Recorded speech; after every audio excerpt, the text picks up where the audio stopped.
Hello everyone, my name is Rachel. I'm FinTech North's events coordinator. Welcome to our Future of Financial Inclusion webinar hosted in partnership with Future Finance. Just going to give everyone a few moments to join and then we'll get going.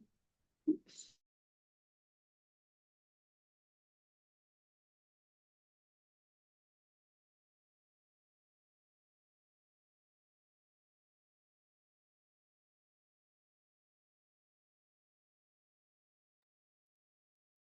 Thank you very much, Rachel. As we have a few people joining, I'll just get going and I'll just do a few words of introduction to FinTech North. So first of all, welcome. Thank you so much for taking time out of your day to join our webinar today. We're talking about the future of financial inclusion. My name's Joe. I'm General Manager of FinTech North. If you've got any questions about collaboration, please reach out to us at the email address you can see on your screen now. That's info@fintechnorth.uk. I'm really excited to get stuck into the topic today of the webinar. It's one that's really important to us at FinTech North. It's clearly one that's really important to our community as well, as we've had some really strong engagement on the webinar already and really high numbers, well over 100 people signing up to the webinar today. The event itself is being hosted in partnership with Future Finance.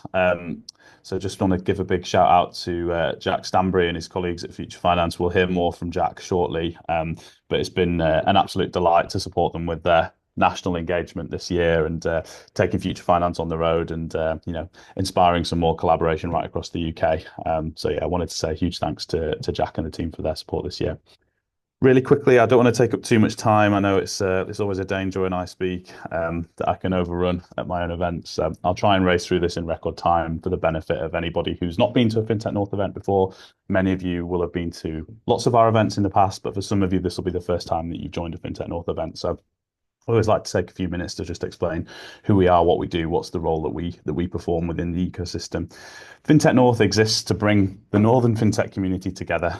We exist to support the development of fintech in the north of England, so supporting our entrepreneurs, our startups, our scale-ups with business development opportunities, with profile opportunities at our events. All of our events and all of our activity is done with the objective of promoting the north of England as a centre of excellence in fintech. And I think this slide brings everything together really well. This is a great visualization of everything that we're about. Events really are our main lever for achieving those objectives. We've hosted nearly 150 events to date. We've hosted webinars, seminars, trade missions, full day conferences, socials, you name it. And I think most significantly, FinTech North relies exclusively on the support of like-minded organisations such as Future Finance, our partners and sponsors to come on board and support our activity and help us to fund what we do. We're entirely self-funded, so the support of our like-minded partner organisations, which you can see on screen right now, that's integral to everything that we do at FinTech North. So I just wanted to say a huge thank you to all of these organisations you can see on screen. We work with organisations right across the public, private, academic sectors, startups, scale-ups, instantly recognisable financial services brands, you name it. Huge thank you to all of our partners for the year. And like I said right at the start of the call, if anybody on the webinar is interested in working with FinTech North, please reach out to us at info@fintechnorth.uk. Just really quickly, I've got a couple minutes left here. Just want to give attendees an idea of what's going on across the North as a whole. With this being a virtual event, I won't go into any detail on any one city or geography across the North, but in the UK as a whole, we've probably got about 2,500 fintechs. The sector in the UK is generating about 11 billion GVA for the UK economy every year. And what we have in the north of England is a really significant portion of that. So we've probably got about 400 fintech firms in the north of England generating around 2 billion every year for the UK economy. We've got specialisms in insurtech, wealth tech, payments, e-commerce, regtech, banking, lending, just to name a few. And increasingly, fintechs with a purpose, fintechs that impact financial behavior, education and financial inclusion are becoming increasingly prominent right across the north. We've got a great density of those innovative propositions in places like Liverpool, Leeds, Manchester and Newcastle. So just wanted to give you an idea, a really brief idea of what activity we see across the north as a whole.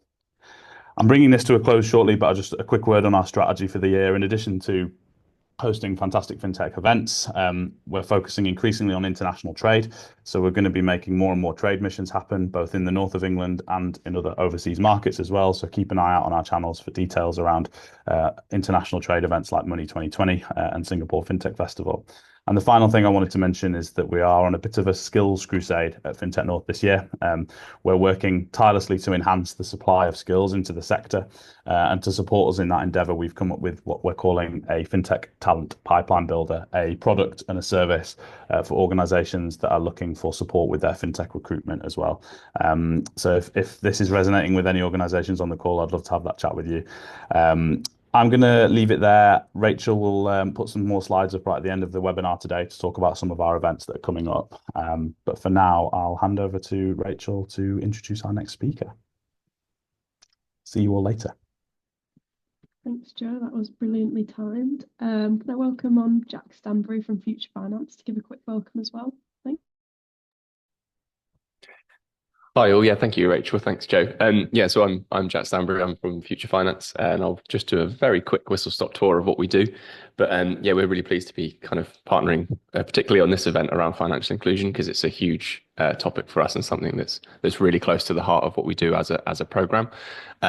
Some of you might be aware of what we do, but I imagine we might be quite new to some of you. So I'll just share my screen quickly and run through a very quick overview of the activity that we deliver. So hopefully, bear with me. There we go. You can all see that. So yeah, what we are a funded project. So we are funded by ESRC and Innovate UK. And we are a kind of combination of a research project and a business support program. So we are funded to work with the financial services sector and stakeholders to explore what the biggest challenges are around innovation adoption. So we are directly supporting financial services firms to implement new things within their organization. And the intention is that those new things that they implement further their productivity, their growth, or kind of benefit areas around financial inclusion and help them to reach and serve new customers. So just very quickly, we are a big collaboration. So we work all across the United Kingdom, but we have anchor institutions that kind of deliver the research activity. So universities based in Bristol and Glasgow primarily. And you can see there that we're partnered with a lot of the FinTech National Network, as obviously the FinTech providers and the FinTech community are responsible for producing the solutions that the financial services sector want to implement. But yeah, a number of industry partners that we work with, and we make sure that industry insights are embedded in absolutely everything that we do. So that's from research aspects all through to the business support programs that we deliver. So the way that the program is structured, we have conducted research across the UK, and the intention for that is to help us build support that really meets the needs of what is being asked for. And what we are is a social science project, which makes us slightly different to most of the kind of fintech or financial service projects you see. So we're more focused around things related to behaviors and culture and leadership rather than the specific technology development. So through the research that we've done, we've identified key kind of barriers to innovation across the sector. And you can see some of those here. I won't go into all of them in detail, but lots of problems relating to kind of leadership, technology and the pace of change, and kind of not wanting to be a first mover in some cases. Just to highlight across our research and an assessment that we have that's online and available for anybody to conduct, the key things that come out are related to leadership, culture, and kind of risk appetite. So our accelerator is really designed to tackle these challenges. So our accelerator, I will just touch upon now, is open to any financial service firm in the UK. And we are also available for fintechs to access as well. So I know there's a blurry line between fintechs and financial services sometimes, so we do kind of take it on a case-by-case basis. I won't go through everything here either, but essentially what we have is a structured program of support. So it starts with onboarding sessions where we understand what your biggest challenges or drivers are for innovation and what the biggest priority areas should be for adoption.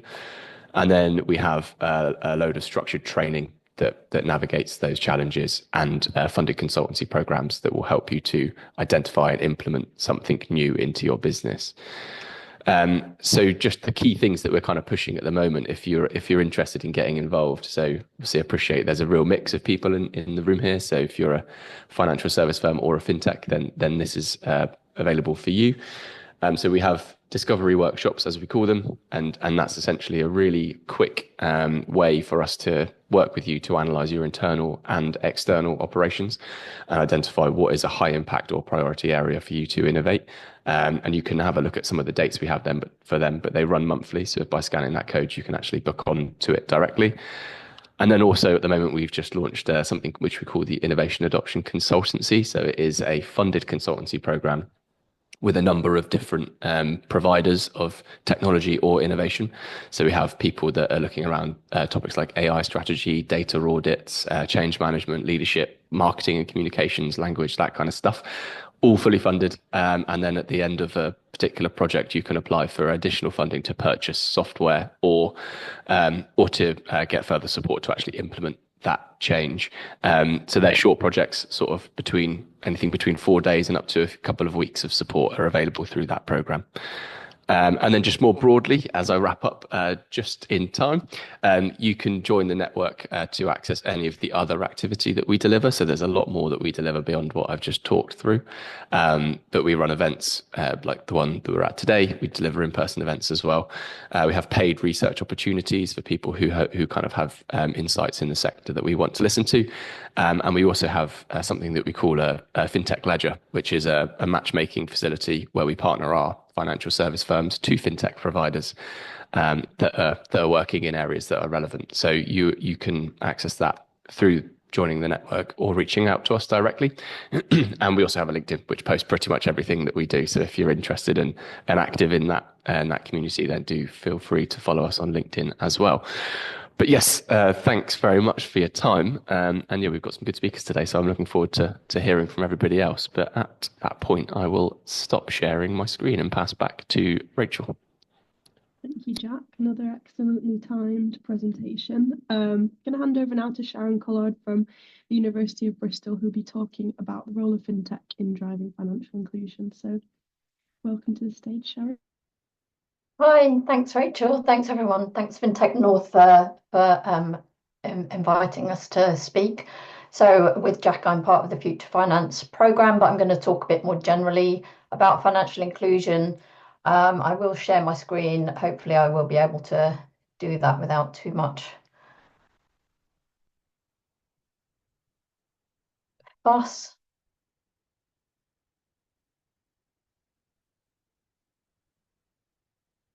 Give me a sec.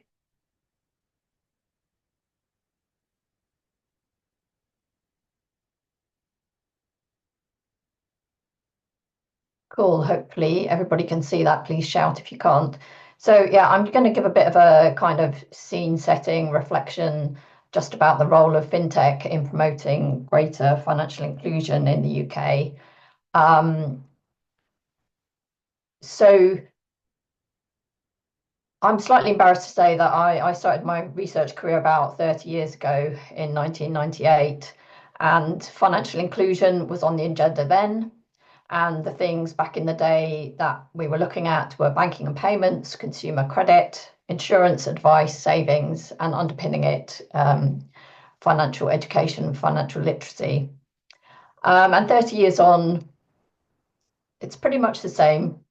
We're looking at the same issues, which I think speaks to how difficult and complex an area is to actually make financial services accessible to as wide a group of people and a number of people as possible.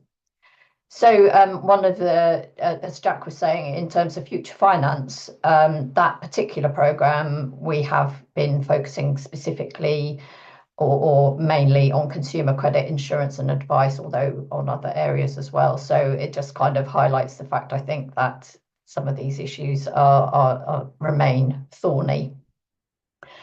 But while there's some of the substantive issues I think are very much the same, I think the environment is much changed, as we can imagine. So some of the kind of overlays, I would say, are fairly new, relatively new in the space of 30 years. So, I mean, digital inclusion, I know we're going to hear from Carleen about that in a moment, but it really has become so enmeshed with financial inclusion. Those things are really going hand in hand now as things that we need to tackle together. I think the other thing that's really interesting is the bigger focus on consumers in vulnerable situations. So the FCA's guidance on vulnerable consumers is 10 years old this year. I can't really believe that. And we're going to have a review from the FCA launching in the next month. So I think that is a new focus on, how can we best meet the needs of people in those situations. Sadly, I think frauds and scams much more prominent in terms of potential risks to consumers and indeed firms. And sadly, again, more inequality. And there I'm talking about socioeconomic conditions and greater kind of disparities and pulling apart of the UK in terms of our relative financial positions. And all of that, I think, is important because it does underpin what's possible in terms of reducing financial exclusion and the role of financial services and fintech in that. And just to make the point, really, to hammer that point home, the fact that things haven't changed that much in 30 years, the Financial Inclusion Commission that some of you may know, their 5 pillars of a national financial inclusion strategy that they published this year, pretty much a mirror image of what we would have seen kind of 25, 30 years ago as well. So still much needed, but in a different environment. So I guess there's a question about, why is financial inclusion still an important goal in a country like the UK?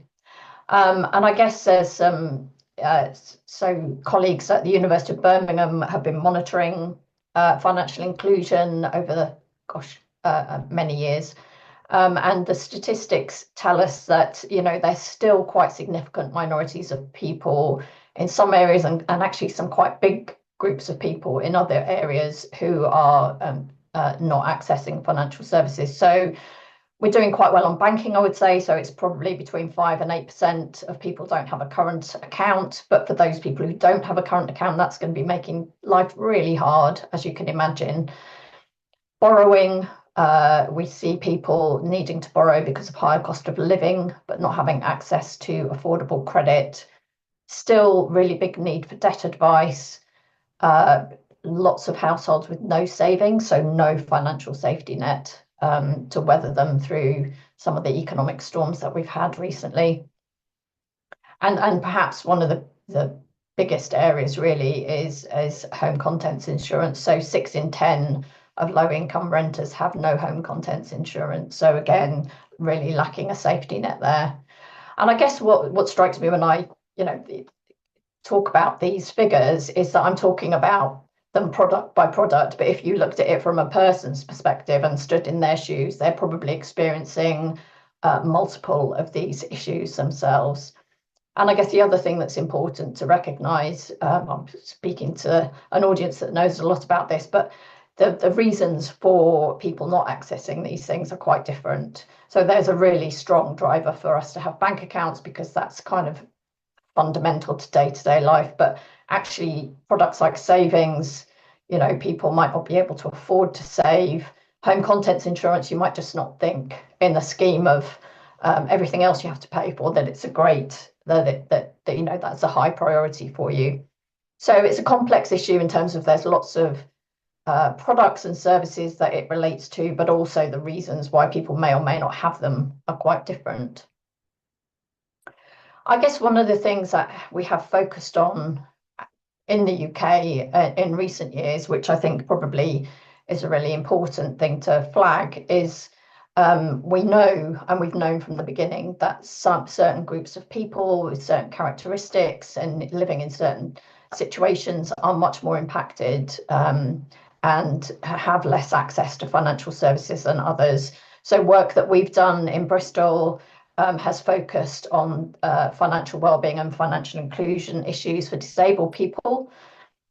Just to pick out one of the stats there from a survey that we did, a quarter of disabled people said they had problems with online banking services, and that was much, much higher. 58% of those who found using digital devices difficult. So there are big barriers there. I'm sure many of you know Fair for All Finance and their work on financial exclusion among people from Black and minority ethnic groups. really highlighted that financial exclusion is a much bigger issue for people from minority ethnic groups, but also things like discrimination. So 1 in 10 people from minority ethnic groups said they didn't use telephone banking or video banking due to concerns about discrimination. So there's all sorts of factors at play here that, as I said, kind of relate to some fundamental issues that financial services and fintech can't address, like systemic inequality or discrimination, but they're obviously working in that space. So what financial inclusion problems does fintech already solve for? Again, I'm talking to an audience who knows a huge amount about this, much more than me. Speed and convenience, definitely. Accessibility, definitely.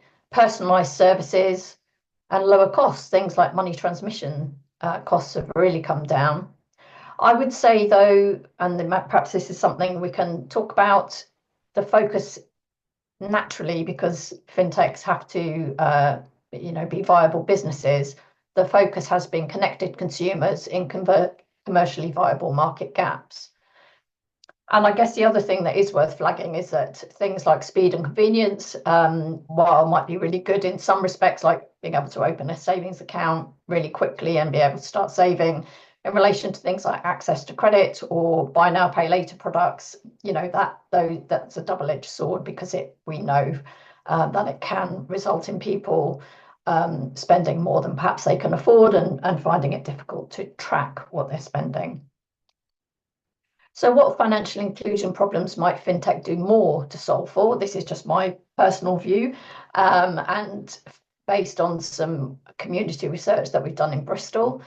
Things that people have raised from the community include, can fintech and financial services do more in terms of meeting different language needs, different religious and cultural beliefs? Is there more that could be done for groups there?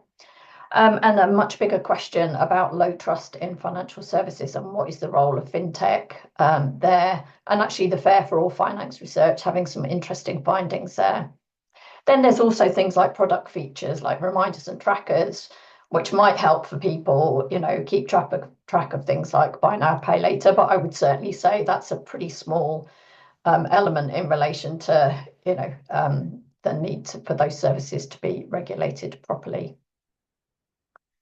So I think a big question in my mind, and a question I hope we can address today, is whether fintech can do more for underserved consumer segments in market gaps that are less commercially viable. So you're perhaps talking about quite specific problems that, there's not a lot of margin there.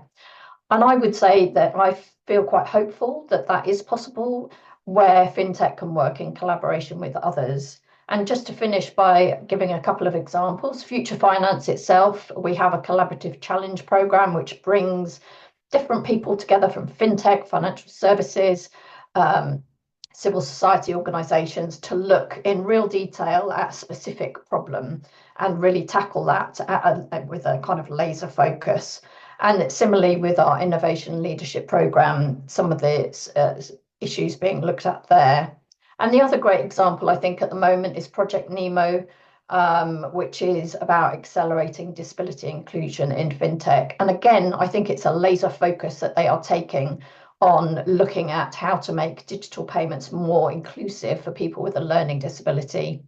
So I just wanted to finish by saying I think it's, where there are some really knotty financial inclusion issues still to solve, I think collaboration is a really important part of that, and really drilling down into issues which, if we can solve for them, might actually benefit many other groups as well. So thank you. I appreciate I'm out of time, so I'm going to stop there, but thank you for the time and look forward to talking about the topic.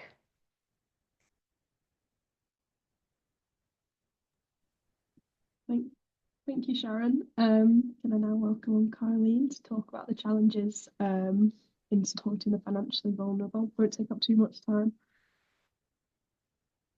Thanks, Rachel. Morning, everyone. My name is Carleen Dowden, and I am Regional Partnerships Manager for the North East at the Money and Pension Service. The The Money and Pension Service are an arm's length organisation of DWP. So we're funded by government. We're the biggest single funder of debt advice here in the UK. And we have our Money Helper service, which is a B2C service, holistic money guidance for anybody in the United Kingdom. And what I'm going to talk about for the next 10 minutes are really some of the kind of challenges of facing those financially vulnerable, in particular here in the North, and share some insights on our debt needs analysis survey and our financial wellbeing survey. So what do we do as an organisation? We provide pensions guidance, which we do through our telephony service. And we also have a specific service for over 50s where they can access a free 1-hour appointment with one of our financial advisors. I've already briefly mentioned our money guidance service, Money Helper, which is really there to help people better manage their money and finances. And we get a broad range of inquiries through that. People calling about benefits, about increases to their mortgage, for example, right through to people calling saying they have significant debt and they're thinking of taking their own life. We work closely with the FCA around consumer protection, and also we are responsible for the UK strategy for financial wellbeing, which I'm going to talk a little bit about in a moment. I've already mentioned debt advice. So we commission our debt advice service, and I noticed Sharon had on one of her slides there around kind of free access to debt advice. You know, one of our goals is to increase the amount of people uptaking and seeking debt advice, and we do this through commissioning partners such as Citizens Advice, National Debt Line, and others. So in terms of the UK strategy for financial wellbeing, this is a 10-year strategy with 5 key agendas for change. Aside from our Money Helper and our PensionWise services, we're not a delivery organisation. So we are working towards these goals in collaboration with a broad range of organisations right across the United Kingdom. So the likes of local authorities, housing associations, commercial private businesses, a broad range to really help us kind of drive these agendas for change. Our financial foundations agenda is around more young children and young people accessing financial education. Although financial education does form a small part of the national curriculum in England, it's only a very small part. And what we know is that many children and young people leave school without any kind of insights or education around finances, and we know that by receiving a financial education they're much more likely to make more informed decisions, have a bank account, make less risky decisions later on in life. Our agenda for change around Nation of Savers is increasing the amount of people saving on a regular basis. You know, Sharon showed some stats there around savings, and we know that in the UK there are 10 million people with less than £100, and this gives them low levels of resilience. Should something unexpected come, they don't have that financial resilience to bounce back. Our credit counts agenda for change is around decreasing the amount of people relying on credit for everyday purchases, such as food and bills. We're seeing a significant increase in this. So people using credit cards for putting petrol in their car to get to work, or their weekly grocery shop, but not paying it back at the end of the month, just really kind of hitting that minimum repayment. And our debt advice agenda is around increasing the amount of people seeking debt advice in a more timely fashion. On average, it takes people 2 years to access any form of debt advice, by which time their circumstances have changed considerably and there are less options available for them. And the last agenda is future focus, which is around more people planning for pensions, future retirement. So every 3 years we do an adult financial wellbeing survey where we survey around 10,000 people in the UK, and it helps us kind of see how we're achieving against our agendas for change and the targets within there. And I've just pulled out some kind of key stats from the last one. And I think the 2 most stark for me are around 50% of people with bills or credit commitments struggling to keep up. So this is stats for the North. Actually, the stats for the North don't vary considerably from the national averages across the board. But the other one is 45% of people not feeling confident managing their money. Now, I don't think this is solely to do with those financially vulnerable. I think this is, and we know that this is across the board again. You know, you might have really educated, literate people, however, they have limited understanding of kind of finances and money. We've also got 52% of people not having a plan for their finances in retirement. And 25%, so a quarter of people asked, said they couldn't pay an unexpected bill of £300 from spare money. We use that amount of £300 because that is the cost of a white good, such as a essential white good like a cooker or a washing machine. So in a household, if they break, they need to be replaced straight away. Or £300 could be a car repair. You know, after an MOT, your car needs 4 new tyres. And 25% of people couldn't pay that. And those people tend to be those in the lower socioeconomic groups, the low earners, single parents, those living in social housing. And what happens when they don't have that £300 or they don't have access then to affordable credit, then that drives them to make more risky decisions, or kind of what they see as essential decisions like using loan sharks, etc. Our debt needs analysis we carry out on a yearly basis to help us keep on track of our debt commissioning, to ensure that there is enough service delivery to keep up with demand. And what we've found in our latest survey was more than 8 million people across the UK need debt advice, and over 12 million more living on the edge. So this means they kind of can fall into that category at any moment. They're missing payments, you know, coming back to that 45% not keeping up with regular payments. 1 in 7 people require expert advice to deal with the money they owe. And add another 12.6 million are now at risk financially, meaning they're struggling to keep up with bills and commitments. And you know, I've already said this, and this probably comes as no surprise to anybody on this webinar, but 8.1 million already need debt advice, and the people who need the debt advice are more likely to be young, low earners, and in temporary jobs. So this was just to give an overview of what debt needs look like here in the north. So you'll see that Yorkshire and Humber and the northwest are in line with national average of 15% of the population needing debt advice, with the northeast slightly higher at 17%, but actually the second highest need for debt advice is outside of London, is in the northeast. And broken this down a little bit more in terms of each of the regions here in the north. We couldn't fit all of the local authorities on because there are too many, it would be just too crowded.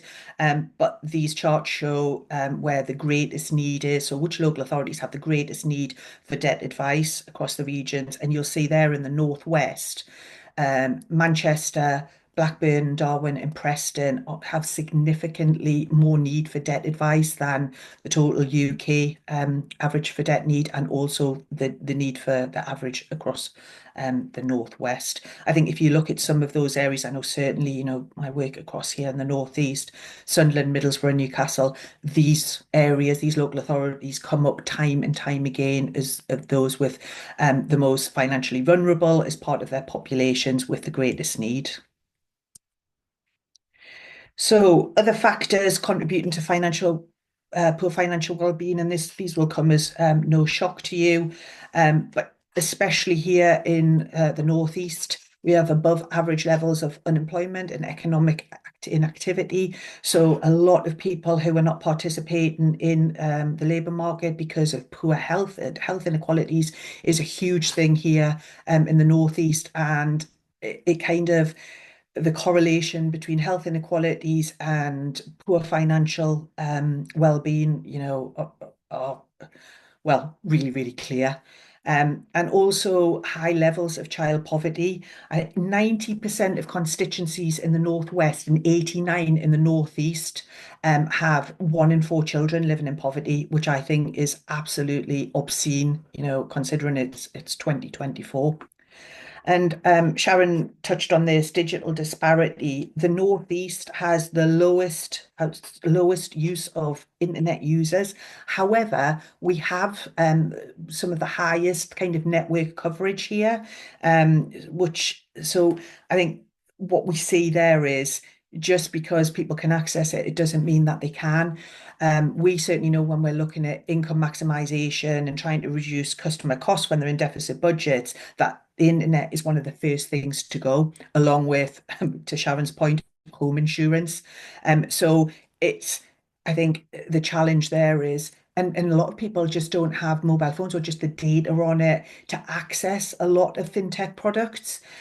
We certainly hear from the likes of local authorities that many individuals within their constituencies, they can't access certain basic services because a lot of that is online. And that becomes just kind of making being part of society very, very difficult for a large number of people. Also, an increasing amount of people with deficit budgets. Our debt providers have reported that there's been a significant increase in those with deficit budgets. Citizens Advice in 2023 reported that 50% of their clients are now in that situation. And last but not least on this cheery little slide, low literacy levels and education qualifications. I was at a literacy conference yesterday in Hartlepool, where the average reading age of people within Hartlepool is between 7 and 11 years old. A third of people in Hartlepool are financially illiterate, and generally, if people cannot read and understand basic things, that means that they are highly unlikely to be financially literate. Lots of work going on here in the Northeast around addressing literacy levels, but it is a real barrier to financial inclusion. So what can be done to drive financial inclusion? Sharon has already alluded to this, partnership work is crucial. Establishing cross-sector partnerships with the likes of local authorities, NHS. I know we rely heavily on partnership work to drive agendas for change within our own strategy. A lot of good work going on to target and engage people as part of other services they're accessing where fintech could sit. And the delivery and scaling of products and services to reduce poverty premiums. Insurance, we've already touched on this. Home insurance is a big one. We know that there are so many people here in the north with no home insurance, majority of those living in social housing because it's seen as a luxury, but then also the premiums are really high because they're often living in areas of high deprivation, high levels of crime, making it very expensive. So there's been a lot of work here in the north actually working with commercial insurance organisations, working with social housing organisations to provide discounted insurance for social housing tenants, which has worked really well. Integrating financial capability tools into products and financial education, saving tools, that proactive approach to try and educate, inform, help people to understand finances. So as they move through the customer journey, they're in a much better position. And adoption of the Fair for All finance segmentation or similar. So I haven't got time to go through them, but if you're not aware, have a look in Fair for All Finance's Financial Inclusion Action Plan that shows the different segmentation. But this can be really helpful in informing how products and services should be designed to meet the needs of people in financially vulnerable circumstances. And last but not least, identification of more innovative consumer engagement strategies that target consumers in their own habitats. We know that people are much more likely to engage with products, services, if they're being targeted through organisations that are trustworthy to them, organisations that they're already associated with, that are already part of their everyday life. And I think I've run over, so I'm going to stop there. Awesome. Thank you so much, Carleen. Yeah, that was brilliant. Yeah, two tour de force presentations there from Carleen and Sharon. I think it is important to acknowledge that we do almost exist in a little bit of a fintech bubble, don't we? And I think it came through really strongly there, the importance of designing financial and fintech products and services that don't leave people behind, and that's why this is such an important topic to us and our community. Other things that came through really strongly there, I think the point you made right at the end there around engagement strategies, getting out of that bubble, engaging people directly in their own habitat, in their own sphere. That's an awesome point to make, and we really proudly worked with the team at Project Nemo last year and made sure that they were a really sort of visible part of all of our conferences and events. And we continue, wanting to support them and the work that they do. And the other thing that just really struck me there was like the importance of education and literacy as well. My better half is a teacher, and it really holds people back when they can't understand things that are written down, and these are really fundamental things. But I think that our sector still has a huge part to play in the development and the enhancement of financial inclusion. So without further ado, I'll ask our panelists to join me up on the virtual stage. And as they're doing that, I'll ask some of our new speakers to introduce themselves, if that's okay. So first of all, I will call on Mel to introduce herself. It's great to have OnePay with us on the webinar today, a Northern FinTech and one working in this space. So Mel, why don't you introduce yourself and explain a little bit about your perspective and your work at OnePay. Oh, thanks, Joe. So I'm Mel Wilkinson, the COO of OnePay. We're a fintech based in Ilkley, up in beautiful Yorkshire. We were established in 2007, and since then we've been working with businesses across the UK to provide current accounts to customers who would otherwise struggle to get a traditional UK bank account. Historically, this has been across the agriculture sector, so supporting farms and employment agencies who are bringing workers in on the government seasonal visa scheme, allowing them to get paid into a digital account. We also work with the Kenyan government as well. We support their youth enterprise development programme. So we supply accounts for Kenyan youths to come over and develop their skills and secure employment under a government visa in the UK as well. More recently, we've expanded and we are now working with UK credit unions to supply accounts for their members. This allows the member instant access to any funds which they've drawn down from their member account, and we provide them with a MasterCard debit card and a digital app to support them managing their finances too.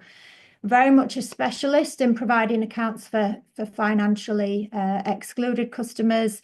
Only a tiny proportion of our customers can or do have a traditional bank account. Thanks, Joe. Awesome. So glad to have you with us on the webinar today, Mel. I'll ask Dr. Alison Liu to introduce herself next. And again, a bit like Mel did, just give us a little bit of a background on your perspective and your work, please. Hi, everybody. My name is Alison Liu. I'm a reader in corporate and financial law at Liverpool John Moores University and also Associate Dean Global Engagement. I've been researching in fintech and financial inclusion for about 8-9 years, published mainly in the impact of fintech on vulnerable and people in general, especially women. So, for example, I've had a project in Nigeria where we've tried to find out the challenges in relation to digital and financial literacy as to why they're not using digital financial payments. So that involved interviewing over 1,500 women. And yeah, I'm really interested also in the impact of artificial intelligence, AI, increasingly on vulnerable consumers. So my latest publication is where I argue that we should have a right to explanation where algorithms are involved in credit making decisions. So increasingly banks are using algorithms to make decisions whether somebody is successful or not when they apply for credit. But at the moment, we don't get an explanation. And we know that algorithms have this black box issue, so there's very little transparency. So I'm very much looking forward to this discussion because with financial inclusion, there's normally a range of issues and challenges associated with it. Thank you so much. Yeah, as always, blown away by the levels of insight and expertise that we've got on the call with us today. So looking forward to getting into this discussion. Last and certainly not least, Nick Quinn, would you like to introduce yourself and just give the community an idea of your perspective and your work? We have had you speak before, Nick, as well. So some people may remember you from some previous events. But yeah, over to you.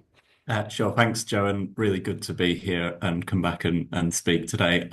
So I work for Link, which is the UK's ATM network. You'll recognise our logo if ever you go to a cash machine. And I guess maybe we're slightly outside the FinTech North bubble, but we're very much based in Harrogate and proud to be working out of North Yorkshire. And I'd argue that maybe we're the FinTech of 40 years ago, because the technology was developed all the way back then to make sure everyone can get cash seamlessly. It still works today. And our job is really making sure that you can get your cash, but also making sure that people have good access to cash wherever they are. So I've been working on the financial inclusion program for the last 6 years at Link, which makes sure that you can get cash free of charge wherever it's needed, from ATMs, from banking hubs, and we're really proud of that work. But I guess our question is, what's next as people use cash less and less? Awesome. Thank you, Nick. Great to have you back. Before I kind of get into the discussion proper, I just want to acknowledge that we've got really good numbers of attendees on the webinar live at the moment. So yeah, I'd really encourage our attendees to ask questions via the Q&A function. My colleagues, Ryan and Rachel, will be posting a poll halfway through the panel discussion as well, just to keep you all engaged, keep you inputting into the discussion.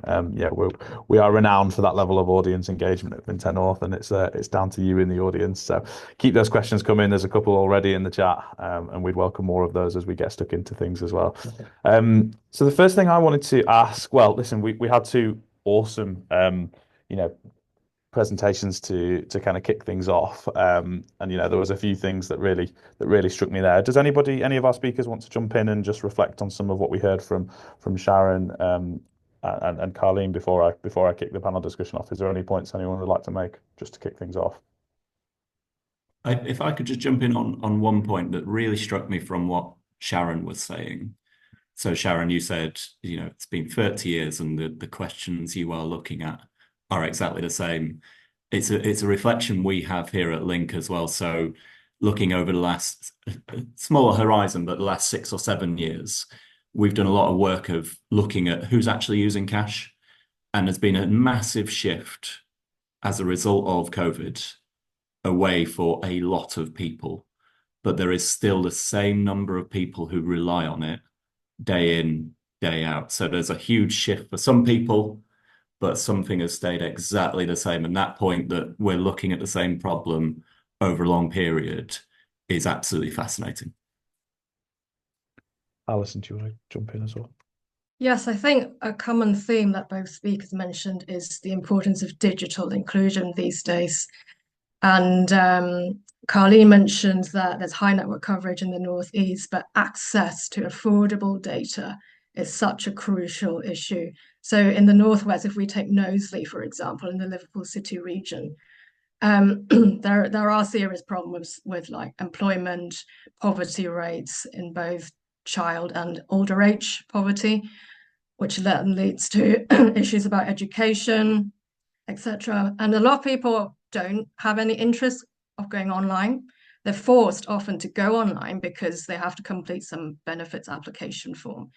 And so they miss out on a lot of things, a lot of discounts online, and access to affordable rates of internet is a major problem in a lot of the regions in the UK. Thank you both for your input there. I was really struck by that point that came out of Carleen's presentation around, good connectivity isn't necessarily going to mean inclusion, and there's some more fundamental things at play here which we've got to be cognizant of. Moving on to the kind of questions that we've prepared.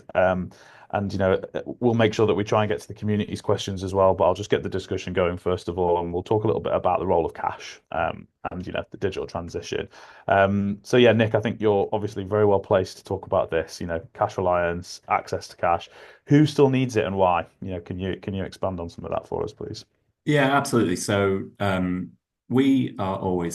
it's always quite staggering to look at the amount of cash that's still going out of our network. So we looked at it for 2024, and there's 250 million pound a day going out of our ATMs, which is the main way that people access cash. Most of the cash on the high street is coming out of our ATMs.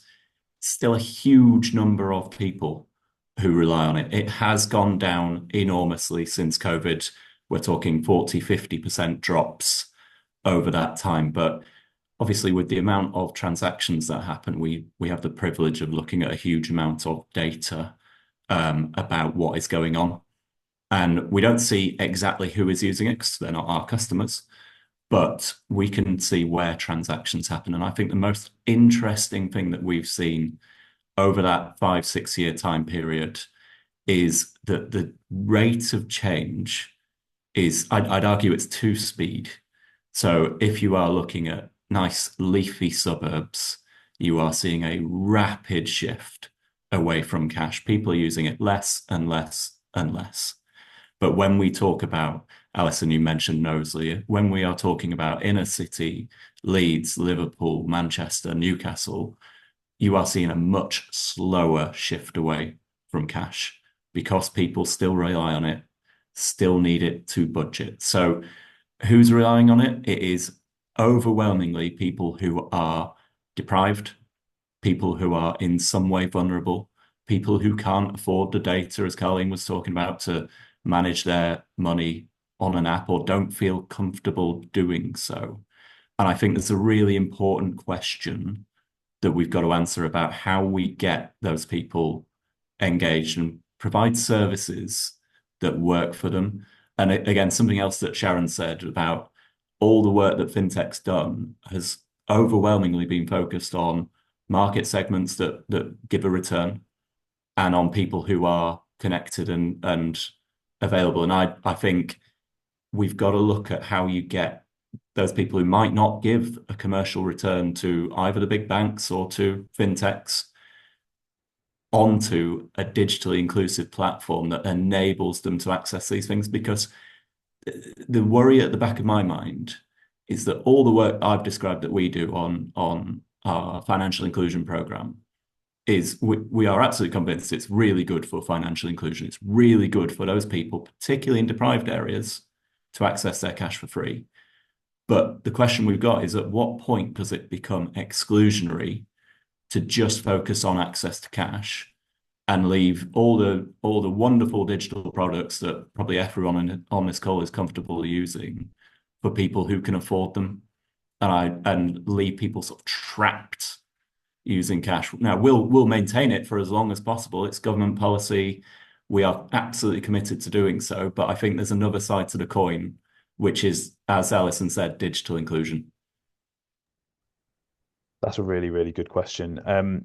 I know that Mel and Alison will certainly want to chip in and input onto this. And the question, at the forefront of my mind are, what are the other sort of shifts in behavior, thinking about things like fraud and outages, scams. So I'll definitely come to Alison and then Mel, but I'll also encourage all of our other speakers to just chip in and engage. I want to decentralize this discussion. I want to speak as little as possible. You guys are the experts, so please feel free to chip in and talk about each other's points there. So yeah, Alison, do you want to jump in there?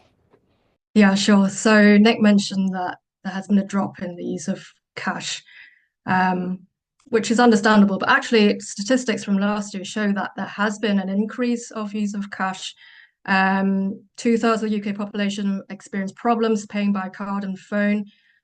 So yeah, outages and worries in relation to scams and frauds are contributors on people why are using more cash these days. And when consumers are vulnerable already, they are more susceptible to scams. And increasingly, AI just exacerbates the impact and the scale of fraud and scams. So, for example, these days you can buy deep fake software for $20, which is extremely cheap. And the scale of these softwares is just incredible. So with a very low cost, you can just magnify the scale of the number of scams very, very quickly. And of course, when we are talking about digital literacy, access to AI education, not just digital education, but actually AI literacy now is crucial, in my view. Can I just jump in on I guess a bit of detail on those figures, because I think just to make sure that people aren't too confused, because I'm saying cash is going down and Alison is saying people are using cash more. I think in some ways we're both right. So overall, the figures are very much moving away from cash. But Alison's absolutely right. Some people are using it more, and places like the post office are reporting more transactions. That's partly because bank branches are closing, partly because people want that face-to-face service, are exactly those same people who are in those vulnerable categories and rely on that extra bit of service. And I think it bring those two things at the same time, bring this into stark relief, because at the broad scale where most people are choosing to carry cash less, it puts more pressure on the infrastructure. It means that the £5 billion a year cost of maintaining it becomes less and less commercially sustainable, and raises back that question of how do you get people digitally included, and how do you look after those people who are using cash more and more? Yeah, just to build on that, Nick, we see a lot of our customer base using cash in a really positive way. So they use it to help them budget. We see the average amount that's withdrawn at an ATM is small but frequent. And I think shoehorning these customers down a digital route without the proper support and engagement at the moment may not be the right thing for some of them, because they're using cash really positively and they're staying in control of their finances, and it is helping them stick to a certain amount each month. So I think it does form part of a bigger picture. The cash users, though, are not excluded from scams, sadly. We still see doorstep scams with vulnerable customers handing over cash on the doorstep as well. So there is more education needed there. Joe, you touched on at the start as well about exclusion because of fears of scams and fraud. And we do see customers being off-boarded perhaps from a traditional bank account, or being unable to open one because of their risk profile of someone who may potentially fall victim to a scam. This is particularly escalated since the fraud reimbursement requirements came in last October. And we are seeing more and more of that. As we've said, they are often at the risk of falling victim to a scam. Sometimes just the simple purchase scams, like on Facebook Marketplace, where something's up for sale that looks really cheap and the customer thinks they're getting a really good deal, but unfortunately, it's a scam. It's a really good point there about the role of those sort of tech providers and social media companies as well. Conscious that Sharon and Carleen haven't had a chance to sort of input into the panel discussion just yet. Is there anything that that you guys would like to add at this point? Not from me. Yeah. I think that the conversation just shows how what a tricky issue it is, I think, because it's, as Mel was saying, there's some really positive reasons why people use cash, and giving people choice, I think, is but I appreciate from Nick's perspective that is also really challenging. I just am reminded of somebody in some of the community research that we did in Bristol, where somebody was saying that a cafe, a community cafe in her local area had gone to only accepting cards. They didn't accept cash anymore, and she thought it was a real issue of social justice. She was just like, I don't understand, in a relatively deprived community, why somebody is excluding people from using that. So there was a kind of deep felt feeling that it was linked to the kind of social justice question as well, which I thought was really interesting. But against that, obviously, there's the thing that we haven't talked about is, for small businesses, the costs of actually people transacting in cash and the withdrawal of bank branches impacting what small businesses themselves can do in local communities, which I think is all tied up with that wider financial inclusion. And if I can, I'll just jump in there, because I think your point's absolutely right there, Sharon. It is a question of how do people choose to pay and how do we support that? And just to explain what we do. So I mentioned our financial inclusion program, which means that in that community, there should be a free ATM nearby, which you can find on our cash locator. But I think to the point about businesses, wherever a bank branch closes, we look at it, we look at the local community, we look at things like how many shops there are, how far do they have to travel, what's the bus journey, but also things like deprivation, digital exclusion, relative age. And we have a framework to say, well, these places need a banking hub. And the concept there is that you make it efficient enough for that small business to choose to carry on taking cash despite the withdrawal of banks from the high street. But the reality is a lot of businesses are choosing not to. And I think it's good it's being looked at a minute. There was the Treasury Select Committee. They're due to report on it, I think, soon. I don't think the government are going to do any legislation on it, because I think as soon as you start policing it, it's quite easy for that cafe to accept cash, but actually you've got to go to a counter at the back and it's not a good experience at all. So I think businesses will go with where their consumers are going largely, as long as we make it acceptable in a way for them to bank their cash. Hopefully cash will stay on the high street.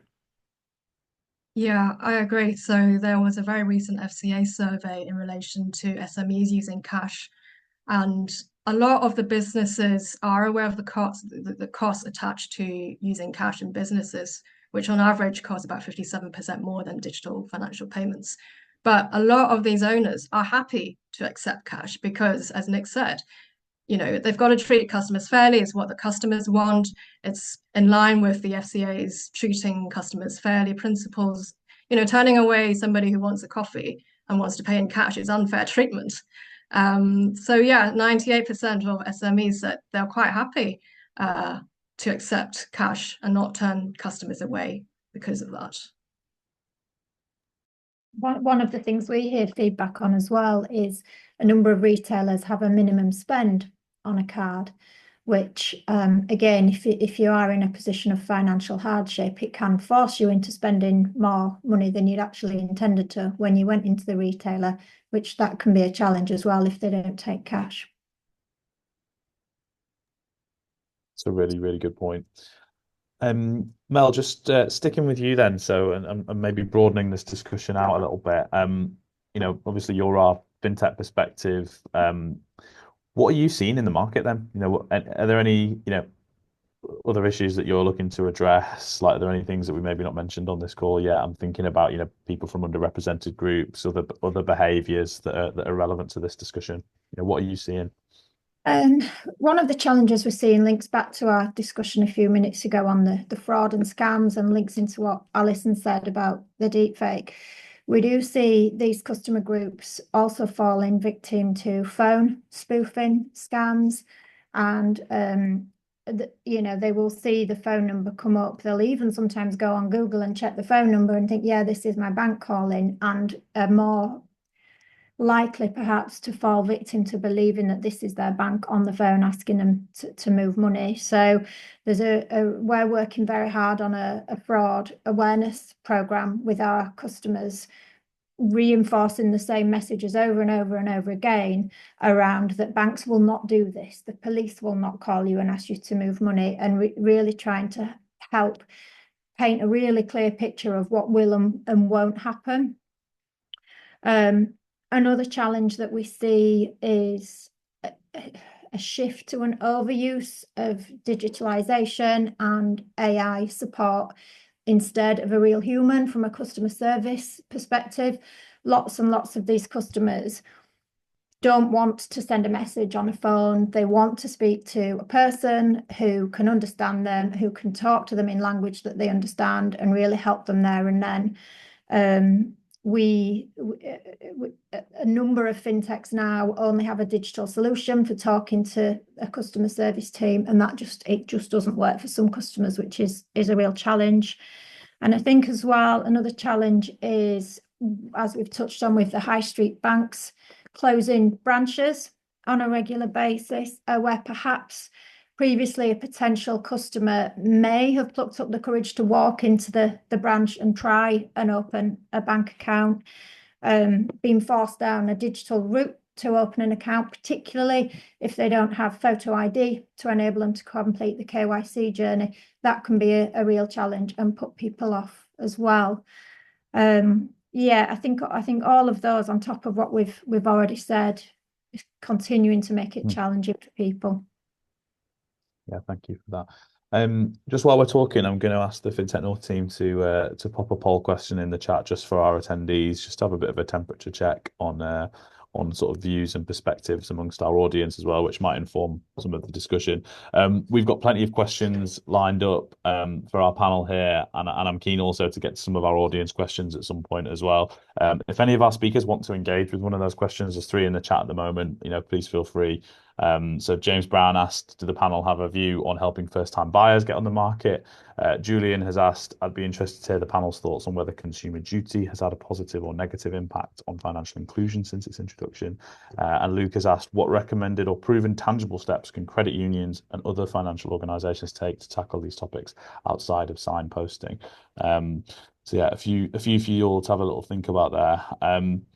I did want to go to Carleen as well, and just following on from some of the points Mel made there, then who is most at risk today? You presented some really, really good stats around there's kind of geographical disparities. I just wondered if you wanted to build on that or make any other points relating to some of what we've discussed. So if I think about our debts needs analysis, the key groups within there that have the most need for debt advice and are kind of reoccurring customers tend to be younger individuals, those in social housing, single parents, those from ethnic minority groups. Yeah, I think there's no surprises here. It's those groups that tend to be excluded from lots of other things. And however, that said, what we are seeing post-COVID is an increase in people accessing our services who have never needed the service previously. So if I think specifically around the debt piece, we are talking now to individuals who, they might have just been managing previously, but cost of living, their mortgage interest has gone up. They're paying another couple of £100 a month. Their grocery shop is up £200 a month. And that £400 was what the surplus was. That was the kind of disposable income that is now being wiped out, resulting in the deficit budget. So we certainly are seeing more people who have never accessed services before. And that brings more challenge as well because they don't know where to start with debt advice. They've never been part of the system as such. So yeah, it's different demographics along with those who have kind of always struggled financially. Thanks, Carleen. Yeah, just if anybody wants to engage with any of those questions that we've been asked in the chat, feel free to sort of chip in and answer live, or indeed you can type an answer in the Q&A function there as well.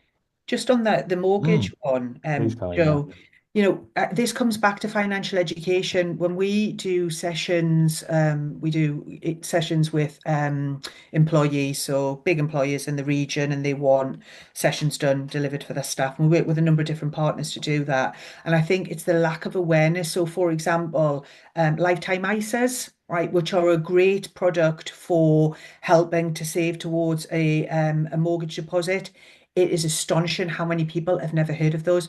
And the people who have heard of those are the switched on ones that are, they are digitally included. They've got higher levels of literacy. Their parents have told them about it.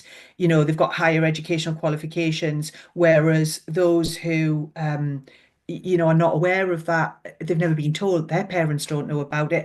And we find that not just with that kind of that product, lifetime ISAs, but other things like child trust funds. the amount of parents from lower socioeconomic groups, when we're out in the community, who have never claimed that child trust fund. They didn't know it existed. And when you tell them that it could be worth now, their 18-year-old child, £1,500, it's like, oh, wow. And I think this is common of a kind of some benefits are claimed all the time and really popular and things, but at the moment I do not know a local authority that is not working on driving pension credits and engagement around pension credits. Pension credits is one of the lowest claimed. There's a huge amount of people that are entitled to pension credit that don't claim it, and that is something when we talk to local authorities about why people aren't claiming it. One of the things is people don't think they're entitled, and the age group and the demographic of those who are eligible for pension credit come from that old school of I've never claimed a benefit in my life, I won't be claiming pension credit, or I've got savings or I've got a pension kind of from somewhere else. And actually we know pension credit to be a gateway credit, a gateway benefit, which they might only get £5 a month in pension credit, but it opens up for the fuel allowance, it opens up for free dental care, or whatever that might be. So I think, sorry, I've deviated a little bit off the point there of that. I suppose my point is it's around raising awareness of things that are out there. And, the things I've mentioned are predominantly government things. However, there are lots of things out there in the commercial sector that actually probably are of interest and meet the needs of some of these customers. They're just not aware of them, or they're not engaging with them. Absolutely, and it kind of relates back to the poll actually that we just put into the audience there. So 78% of our audience today think that fintech providers are not doing enough to increase access to financial services for underserved communities. So there's certainly more that we could be doing, and fintech has an important role in sort of leveling that playing field, so to speak. Assuming we can address some of those other more fundamental issues like digital inclusion and education, which are so important here. If anybody else wants to jump in, please feel free. We've still got a few of those outstanding questions in the chat. Julian asked a question around consumer duty having a positive or a negative impact on financial inclusion since it's introduced. So I don't know if anybody's got a regulatory point or thought on that one there. There's a great question from Luke around tangible steps that credit unions and other financial organisations can take to tackle these topics outside of signposting. If I could jump in on that, please do, Nick. Yeah, please do. So Luke's question, I'd argue that particularly, we work very closely with the big banks. I would argue that they are doing a lot on this. So whether it's funding all our work that I've described, whether it is things like Barclays, Digital Eagles, they've all got some sort of program. So I think it's worth giving some credit there. And I know there's a lot of people in fintech who are thinking about this. I'd just reshape it slightly to say, I think it needs to be joined together more, particularly on a digital inclusion front. So I think all those initiatives, whether it's a big bank, whether it's a credit union, are all well and good, but I worry that they don't add up to the sum of their parts. And I was really pleased the government published a digital inclusion strategy yesterday. If you've not seen it, go take a look at it. Lots of industry participants joining in that, lots of telecom firms, internet providers, etc., etc. I think it's the first step in the right direction of actually going, this is a national problem. It needs government, it needs industry, it needs voluntary sector all working together on it. And I think that's the key thing.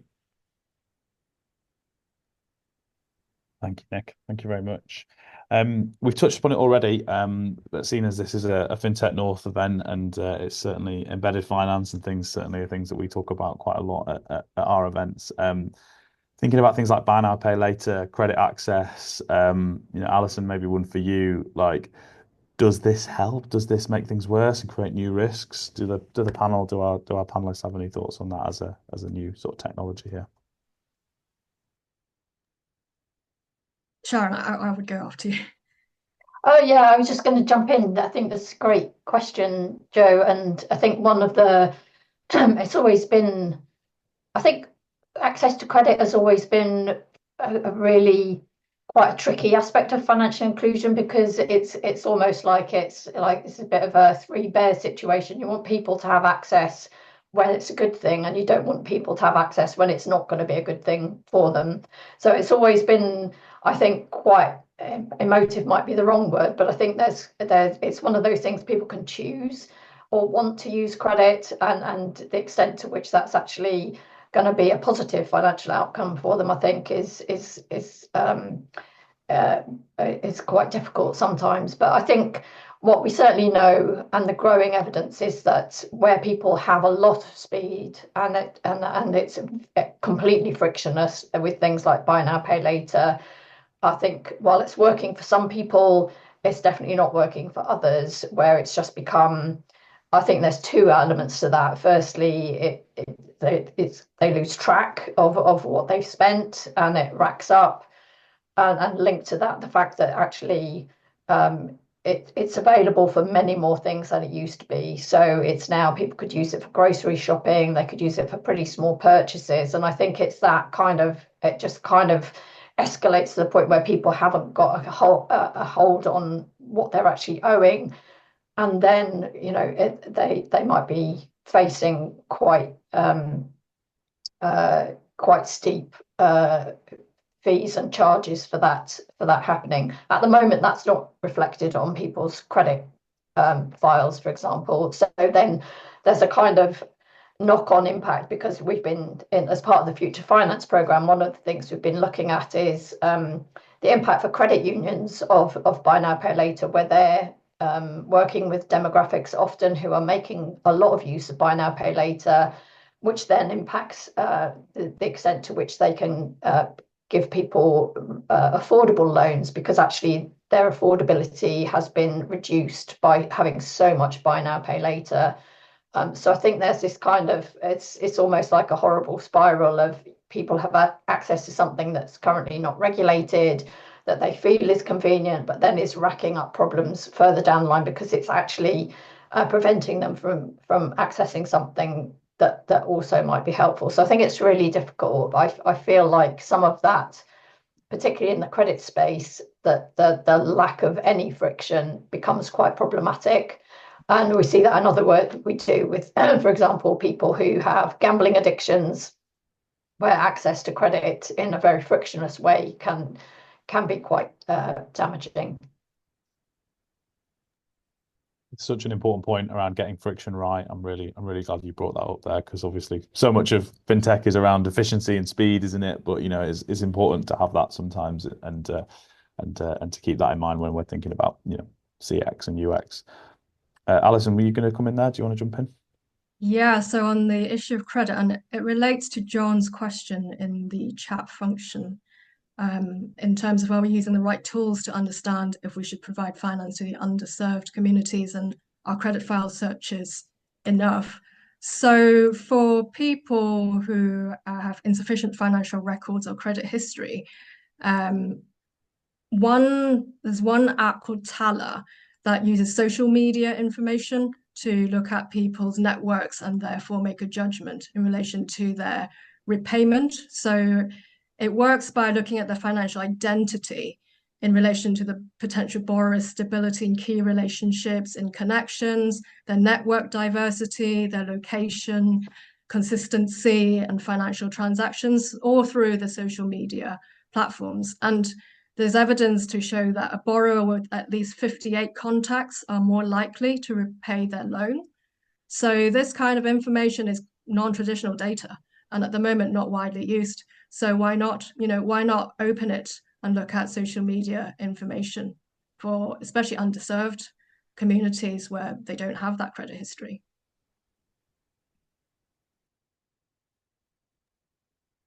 Thank you very much. That's a brilliant example. Yeah, got some fantastic examples to bring things to life, Alison. Yeah, always love it when you do that for us at FinTech North events. I'm conscious of time here. This is such a good topic, and we could probably be speaking about it all day, couldn't we? I think there's one point on this sort of segment I just wanted to make was around probably one for you, Sharon, thinking about you know, the silver economy. You know, older people, you know, pensioners. You know, is there anything there we want to, you know, mention around sort of digital accessibility, ensuring that we don't leave those groups behind as well? Yeah, I think that's a really good point, Joe. I think a reflection I would make, which I think we've touched upon a little bit, is I think we need to be careful about stereotyping people, and the fact is that not all young people are digital natives, and not all older people are kind of analog. So there's a real mix there about what people do, how people use technology, and while there are patterns by age, they're not always hard and fast. So I think my it's not particularly concerned, but I think we need to be aware of that people at any age um, can be both at risk of digital exclusion and financial exclusion. I think it comes back to the point we were talking about earlier, whereas like if fintech and financial services can design for better access generally, that will benefit a whole kind of group of people, regardless of what their kind of socio-demographics are. So I think the other thing, then this was just a kind of reflection, my personal reflection, is I think sometimes we can kind of, I feel like it's, the answer is always we can't use the tech, but we don't often say the tech's not working. I have this with Teams all the time. It's just like, it's just not my fault that Teams isn't working. It's actually the tech. And I think sometimes we just need to take a step back and think, okay, well, maybe the tech doesn't work properly for people, or whether it could be better. It's not always our fault as humans that we can't make it work. That's a really, really good point. And sometimes when those sort of the tech is designed for, those demographics, the functionality might be massively reduced and therefore it's still excluding people. There's a fintech that we kind of came into contact with recently based up in Durham called Easeology, and they produce these sort of smartphones that are kind of designed for older people. So like, bigger touch zones, bigger screens, but that don't actually reduce any of the functionality as well.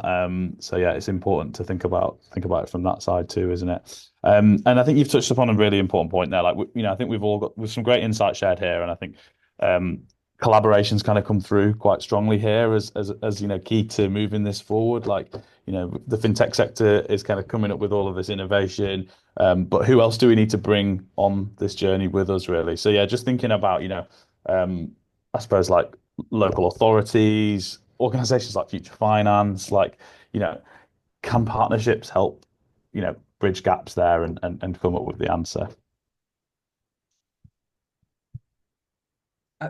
So as partnerships manager, to me, partnership and collaboration is absolutely fundamental to bringing all this together. And if you look at Fair for All Finance and their financial inclusion action plan, it focuses on how all the different sectors can come together to drive some of these things. And actually, because some of the issues are really rooted kind of in the economics, the social aspects, fintechs alone cannot solve the issue, and neither should it be their issue to solve. And working collaboratively can really kind of help overcome some of those barriers. If nothing else, I think, some organizations like local authorities, NHS foundations, these types of organizations can provide insights into the needs of customers, which I think can be really helpful in product development and assessing what the need is, what is the problem we're trying to solve, and how can these organizations feed in, and particularly around kind of user research and building products and services that meet the needs of individuals. And I know here we're talking about kind of those financially vulnerable and financial inclusion, but I think you can broaden that out to those types of organizations, and working collaboratively can help with the market per se. Can I also just when I'm the question in the chat, I don't know if it's Sarah or Sarah, how important is it that fintechs provide awareness and direct links to free debt advice? Can I just say that is absolutely fundamental? We want people to be able to access. It makes no sense for people to pay for debt advice, A, when it's freely available, and B, if they're in debt, they've got no money. So actually paying for it is counterintuitive. So absolutely fundamental. And also, I'm just going to do an unashamed plug here. We have a great tool called the Debt Advice Locator tool, which is where a customer would put in a postcode. It would bring up all the places that offer free debt advice. And you can use that along with all our other tools and calculators, can be syndicated into your own portals, etc., free of charge. That sounds like an awesome tool, Carleen. We'll make sure that we include some details in the write-up, and we can share those with our community as well. Honestly, I could just continue talking about this all day with you all. But seeing as we did entitle this webinar "The Future of Financial Inclusion," I think it's maybe best to kind of bring this discussion to a close and think a little bit about what's coming next as well. So I'm going to combine the final two sections of our questions here and sort of combine, what's coming next with our final reflections, and then we'll bring things to a close, hopefully within the next 5 minutes or so. So yeah, just thinking about regulation and innovation, what's changing? What could this mean for inclusion? Does anyone want to take that one? I can give a bit of an update. I think Please do, Mel. Yeah. in terms of regulation, at the moment, it's probably more unpredictable than it's ever been. It's in the press all the time. Rachel Reeves, as we know, is reviewing regulations. She's committed to scrapping bureaucracy. What that's going to look like, we don't know yet. So I think for the first time, it's looking less predictable.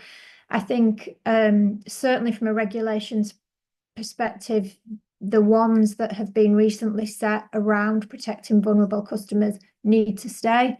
I think that piece needs to be expanded, and the responsibility of financial institutions to protect vulnerable customer needs to be there, and that needs to be regulated.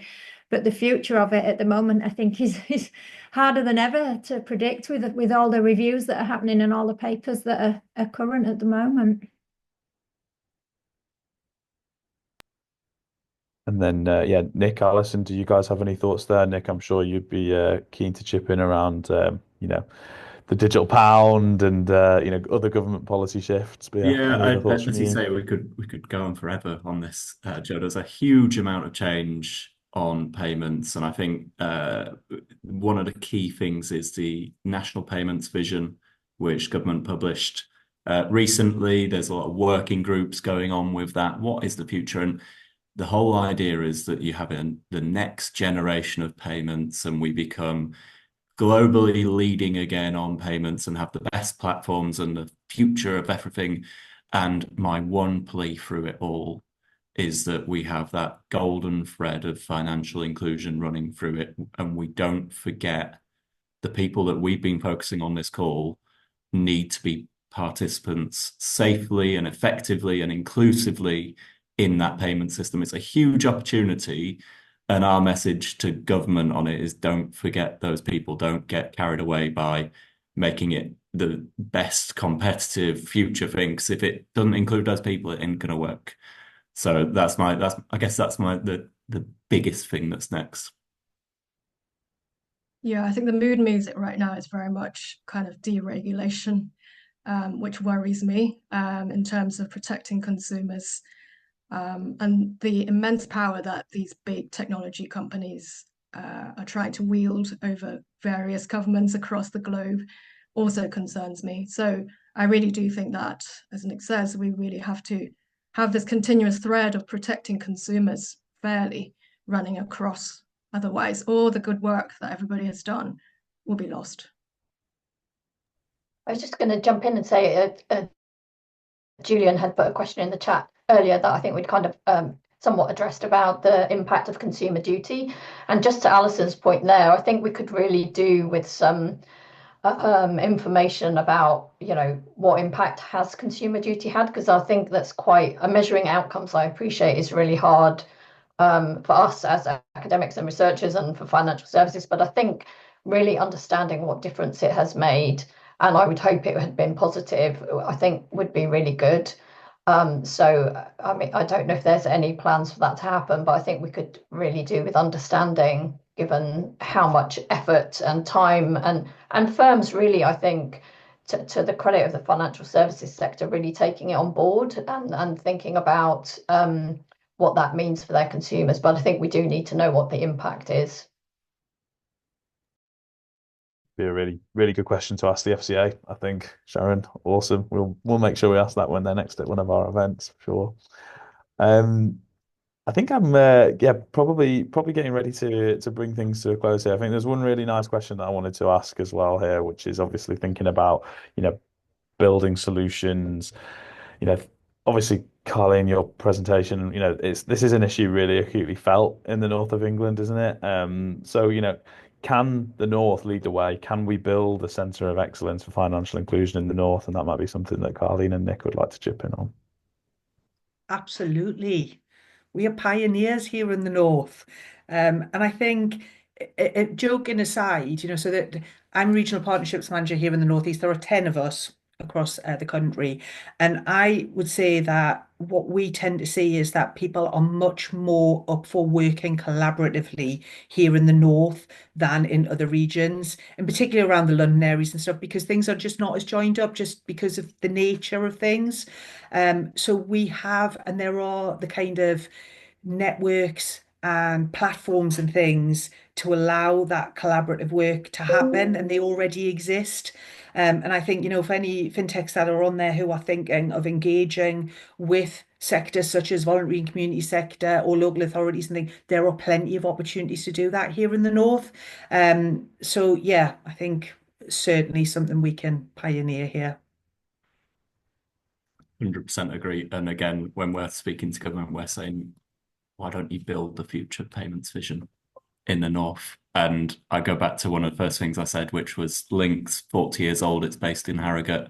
It was developed by the building societies, largely based in West Yorkshire, to work then as a financial inclusion tool. Let's do that again, and let's make the future here in the North. Love that. I think that should be the kind of final message of this event. I'll bring things to a close. We've overran a little bit. Apologies to everybody who's been with us on the call, but I'm sure you'll agree it's been an excellent discussion. A huge thank you to all of our wonderful panelists and presenters today for taking the time out and sharing your insights and experience with us.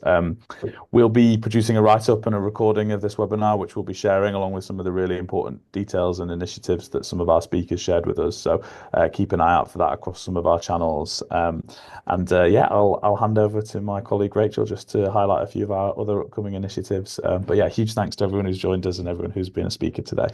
Thank you.